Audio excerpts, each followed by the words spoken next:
Hey, what's up? And welcome back to the channel. Now, in case you're new, my name's Lee. I've been teaching and training in martial arts for my whole life. And in this video, I want to give you two tips. I want to give you a main tip and a bonus tip that's going to help you improve the speed at which you get better at sparring.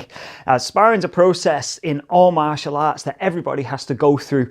And one of my old coaches and friends, Stuart Tomlinson, puts it really well from his channel, The Warrior Collective. And he always says, sometimes you're the hammer, and sometimes you're the nail.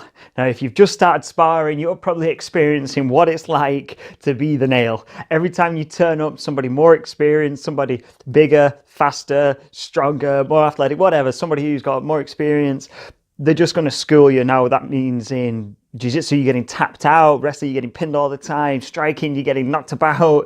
Okay, so this applies to all martial arts, whether it's MMA, boxing, kickboxing, Vale Tudo, you take whatever martial art you're training in and apply these tips. So the first one, and this is a really big one, and the biggest mistake I see people making when they start to spar is they try to do absolutely everything at once. So you turn up to your first sparring session after a few months or after maybe nearly a year of training. I don't care how long it takes you to get there, but everybody has this experience of just getting overwhelmed. You try and do everything at once. So what you're going to do is treat your training like you're learning a language.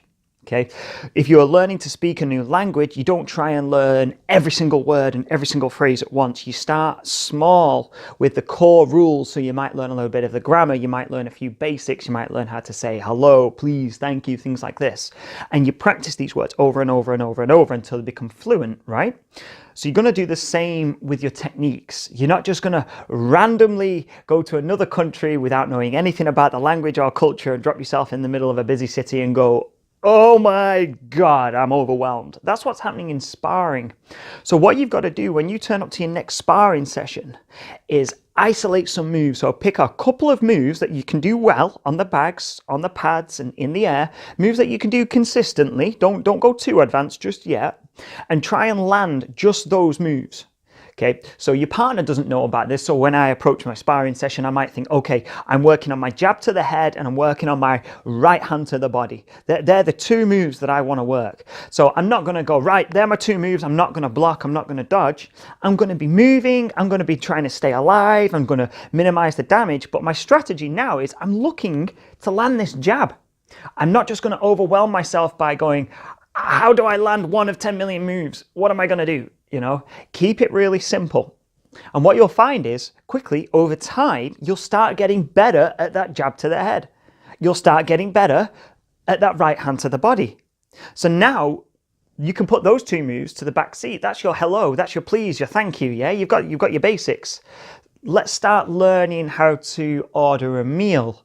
Let's start learning how to buy a train ticket or a bus ticket in another language. Yeah.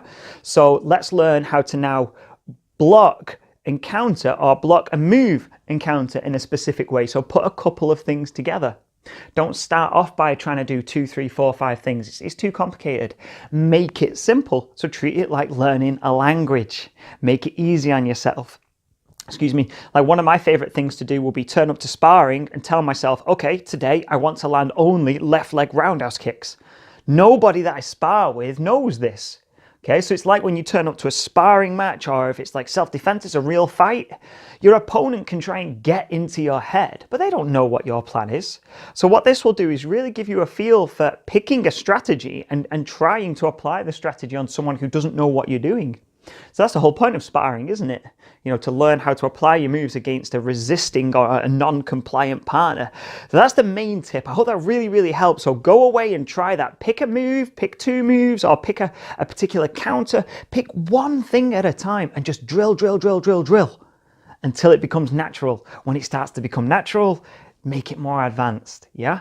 Now my second tip, bonus tip, this applies to all of your training as well. Film yourself. Get the permission of your sparring partners, whoever you're working with, ask your coach, your coach might even film you. Can you just hold the phone for 2 minutes? I used to do it with people that are training with me all the time. So we get in the boxing ring, we have a full sparring session on, maybe somebody's having a rest round. Let them hold the camera, film each other, film yourself with your camera phones, because you might feel very overwhelmed when you're sparring. You might feel like, flipping heck, I've gone home, I was just barely staying alive.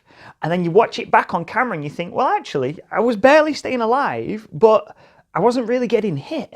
Look, it's all landing on my forearm, or I'm moving with it. I'm getting hit, but I'm not getting hurt. I'm getting hit and I'm riding the shot, you know? So it wasn't as bad as it felt. Or, you know, it might give you a bit of an ego check. You felt like you're doing great and you go, oh, wow, I didn't realize actually how many leg kicks I was taking, or I didn't realize when I was rolling how many times that my partner actually let me out of bad positions. I thought I was doing really well, but actually they were just letting me change position because I was stuck.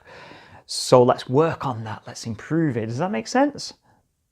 If you watched this far in the video, respect. I hope that you're healthy. I hope your training's going well. Please leave your questions below and I'll answer them. If they're good enough, I'll make a video about it too.